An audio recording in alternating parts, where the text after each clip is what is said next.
Monday, a night for remembering those who died in the October 7th, 2023 attacks in Israel. The death toll that day and the hundreds of hostages taken.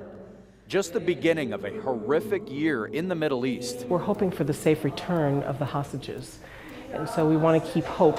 And as a matter of fact, the national anthem of Israel is called Hatikva, which means hope. So it is very important to keep hope in the Jewish community all around the world.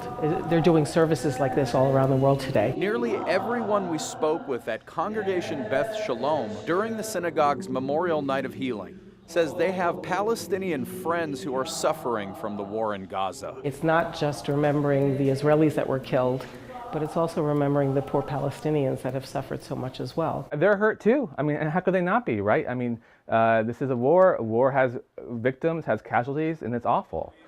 We want, us Jews, we don't believe in war. We want to avoid it as best we can.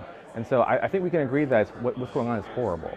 And that we could be better. At a time when so many are missing loved ones and suffering loss from the Israel-Gaza war, Rabbi Abram Goodstein says it's even more important to build interfaith relationships. He even wrote a recent op-ed with Islamic Community Center of Anchorage Chair Heather Barbour, in which they wrote about the historic and growing relationships between Alaska Jews and Alaska Muslims. And while Dr. Yusuf Barbour, a local community leader of Alaskan Palestinians, couldn't be reached on Monday, he did have this to say, just days after the attacks in Israel last year. I was shocked by what happened. Was not expected at all. It was very painful, very sad.